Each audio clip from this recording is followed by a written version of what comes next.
there, I'm Nichole Hunter, and we are in the American Black Chamber today, telling the tale of two chambers, the adventures in espionage. The globe means we are in a dark world of spying, and you can download the Spy Apps free of charge after this class. It started with the most bizarre policy in the history of espionage. That is, gentlemen, do not read each other's mail, which destroyed America's intelligence capability and resulted in the outcast American hero, Yardley, made history. It is a 007 action movie with imitation game, The Codebreaker. This block in Midtown Manhattan is where America's professional code wars began. In the 1920s, this building was the headquarters of what became known as the Black Chamber. It was here that Herbert O. Yardley ran America's Black Chamber, a precursor organization to today's National Security Agency. Herbert Yardley had been the United States military's top codebreaker in World War I. After the war ended, it was decided to form a civilian code-breaking organization. Herbert Yardley, based on his successes and a little self-promotion, was selected to head that unit. Yardley proves his worth in the fall of 1921, when a global arms control conference convenes in Washington, D.C. The United States wants its greatest rival in the Pacific, Japan, to agree to limit the size of its navy in exchange for other concessions.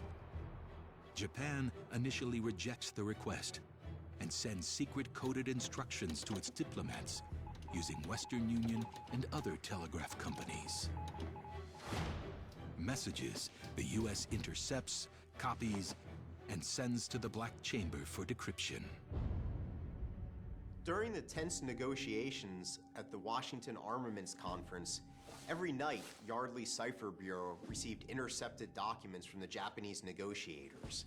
And these were incredibly important because they would help determine the size of Japan's navy relative to the United States and England. After months of laborious work, Yardley realizes that the same pair of letters appear at the end of most messages. He assumes this means end, and with this insight, Yardley is able to break Japan's diplomatic code.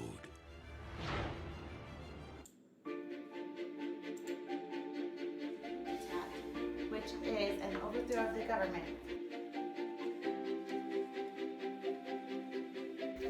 Quite a few students consider history not so fun or even boring because things in the past are supposed to be just like that. In fact, the development of events can be altered by many ifs, buts, could have been, should have known, etc.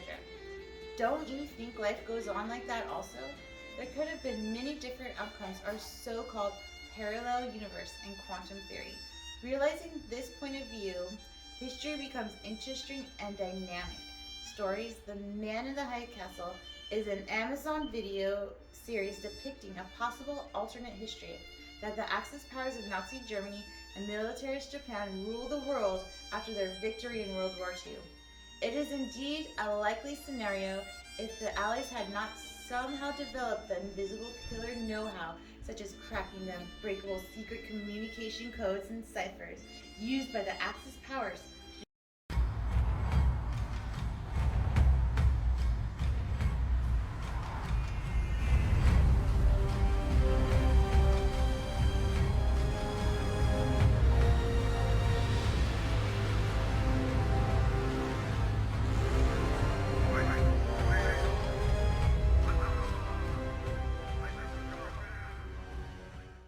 During World War II, France, with the largest army in the world at the time, was defeated in 6 weeks by Blitzkrieg.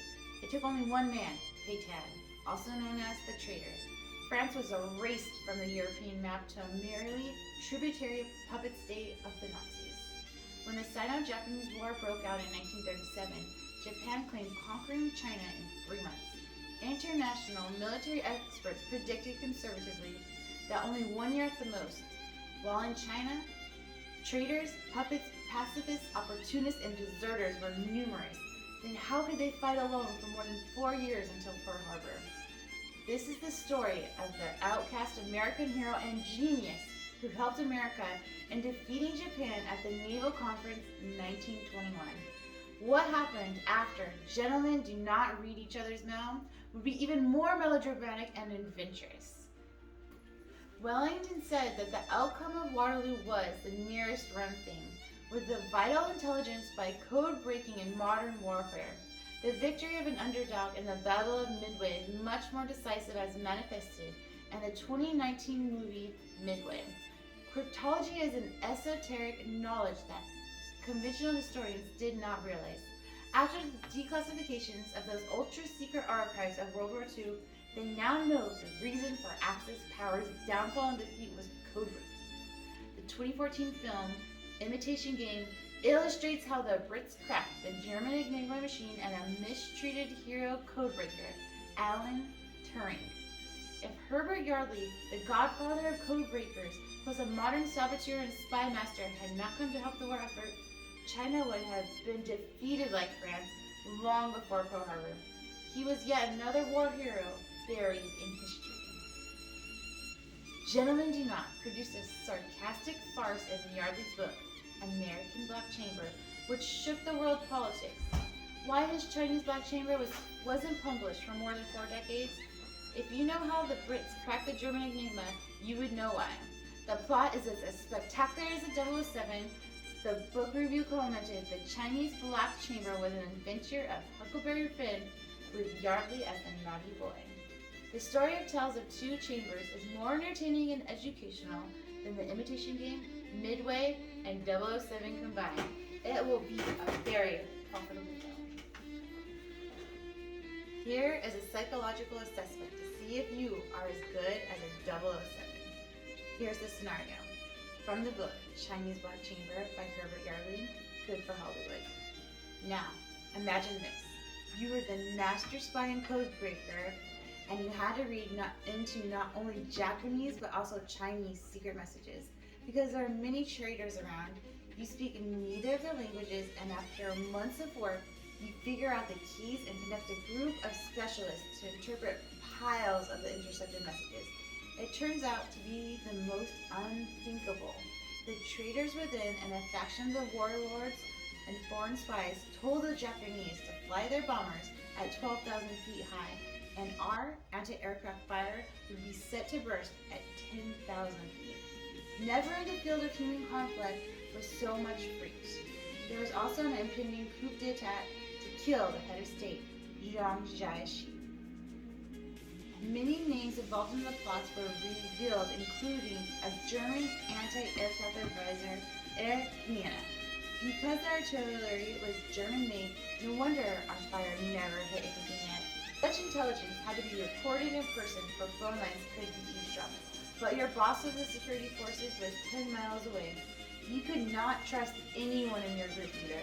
The findings could be faster than the traitors could be rounded up. In that case, you would become a prime suspected traitor too. This is spying. What would happen to the German double-crosser? He was a German military officer, and L. Bloody Hitler would be outrageous if Vienna was arrested. Now, what should you do to be able to report this situation